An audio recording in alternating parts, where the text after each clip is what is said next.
Hey y'all, it's Maddie from the Itty Bitty Homestead Committee. Today I thought we could talk about rabbit grow out rate and how to get your rabbits larger faster. So let's hop into it.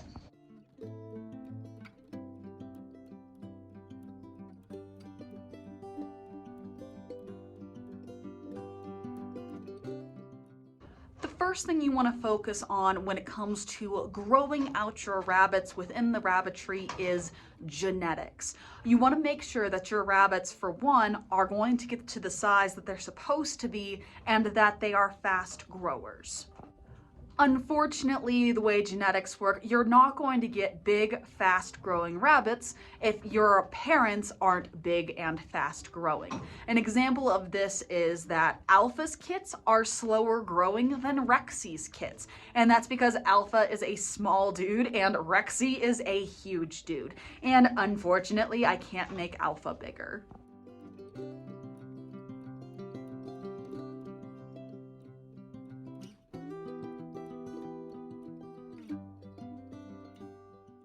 So if you don't have the rabbits that have the genetics to grow big and fast, it might just be a good idea to scrap your stock and to get better, which is an unfortunate part of raising rabbits for meat, as sometimes things don't work the way you want them to and you have to start over.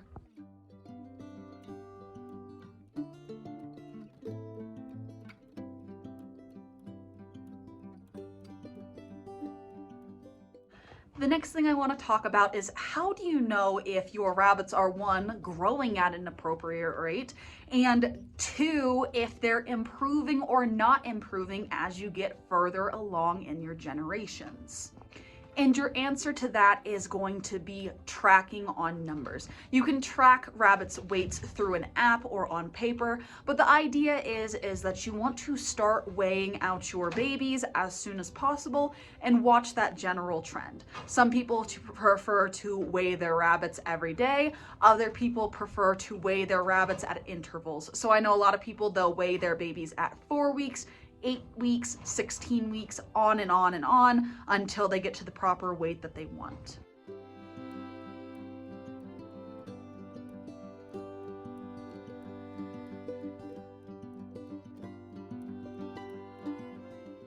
So you have your numbers, you're doing your tracking. The next thing I suggest is making sure your lines pair and mesh nicely.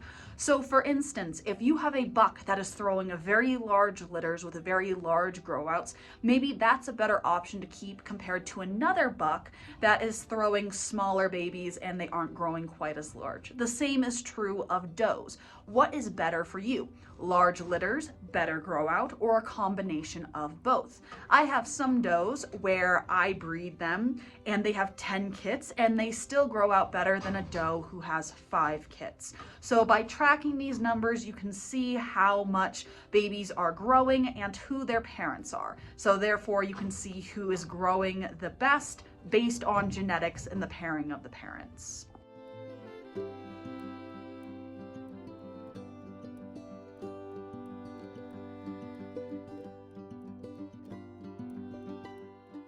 The next thing when we talk about improving our lines is looking at our keepers within a litter. As our babies get older and our moms get older, we look at replacing our genetics.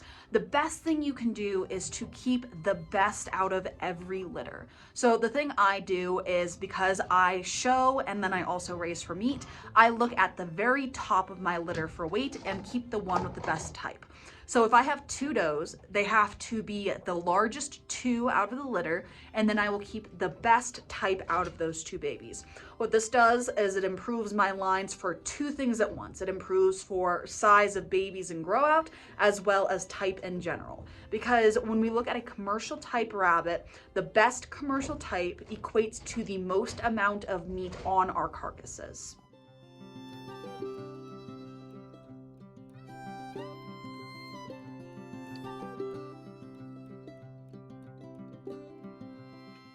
Another thing we want to look at when it comes to our grow outs and our rabbits getting large is feed. Are you feeding the right kind of feed? Does it have enough protein? Are the babies getting enough?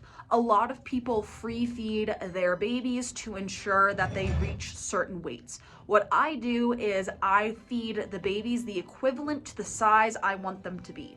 So every baby gets about 10 ounces of food per day. And normally that equates to free feeding because there's still some left in the feeder at the end of the day. On top of our normal feed, what are you feeding on supplements on top?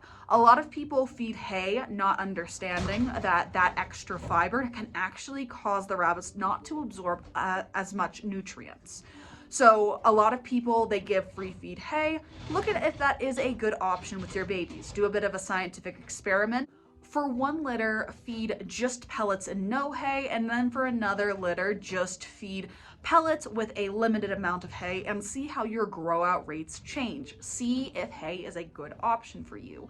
Also look at feeding oats and black oil sunflower seeds and see if that helps with supplementation as well. I also know a lot of breeders that feed calf manna. So see what supplements you can give to your grow outs that help improve those growth rates.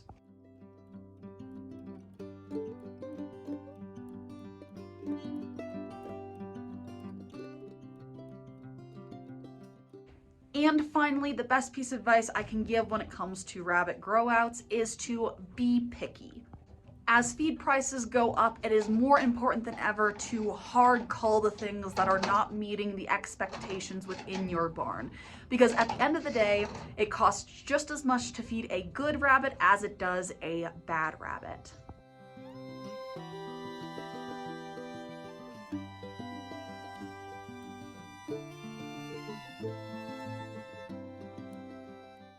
But anyway, that's all I have for you. I would love to hear from y'all. What are your tips and tricks when it comes to larger growouts within your rabbitry? But I'll see y'all in the next one. Bye.